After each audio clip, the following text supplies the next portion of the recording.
So we find some other ahadith of the Prophet ﷺ, whereby speaking about that the whole world begins to say that we rest from this individual. When this individual is taken from this dunya, if he's a good person, then you find that person is at ease and at rest. And they say, quickly hasten to bury this individual, to give him his good glad tidings and give him the reward inside al-akhirah. And if he's an evil person, they say, quickly bury him so we can take the weight off our shoulders. And as you find that good people, you find by every good name, they're made mention of on the face of this earth. And every evil, wicked person on the face of this earth, when they're living, they call them by these bad, wicked names. When they leave this dunya, there's nothing good speaking about these individuals. So how do we want to leave, as I say, leave a legacy behind on the face of this earth? Do you want to be known by every wicked, futile name on the face of this earth? That's what you're known by on this earth, is how you're going to be treated inside al-akhirah by Allah subhanahu wa ta'ala. Man ahabba liqa Allah yahabba Allah liqa'ahu. Whoever wants to meet Allah subhanahu wa ta'ala, whoever loves to meet Allah subhanahu wa ta'ala, Allah loves to meet that individual. Aisha, our mother, she mentioned, but we have this hatred of death, this concept of hatred of death, because nobody wants to part from this dunya. Because why have we become so tuned to this dunya? It's part of our system, part of our life. 50, 60, 70 years living here, working here, friends, whatever, enemies, whatever it may be. It becomes part of your system, your blood system. So it's very hard to leave that behind.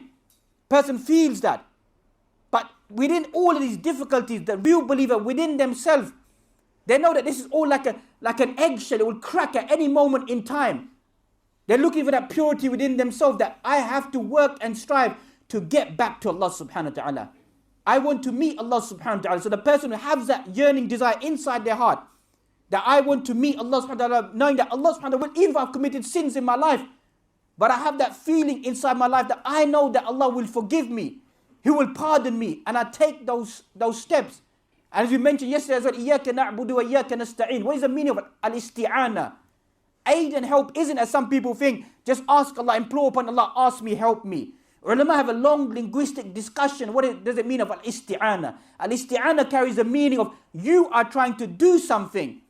You're trying to do something, and then that help and that support is given to you as a supplement. So a person is going through some trial and tribulation. They're making steps to change their life, to become a better individual. So Allah aids and assists that individual. إِنَّ اللَّهَ لَا يُغَيْرُ مَا بِقَوْمٍ حَتَّى يُغَيْرُ مَا بِأَنفُسِهِمْ. Allah doesn't change a state or a condition of people until they don't change their own selves. Don't expect to sit there and say that, oh, this will just be washed away in my life. This haram that I do, it will just be plucked up. Some angel will come and take it away from me. You have to physically make that change. You have to physically, that's why I say that you're a person, a human being, your physical strength is your soul. Your soul, train your soul, work on your soul. Your soul is the most powerful tool. When a soul, as I say, is conquered, your soul is ruled by your mind. You have the ability to control your nafs. Even though nafs will waver, all of our nafs, it will waver. It will go here and there. Inna nafsa la ammaratun bisu illa ma rahima rabbi. All of our souls will be tempted by certain things.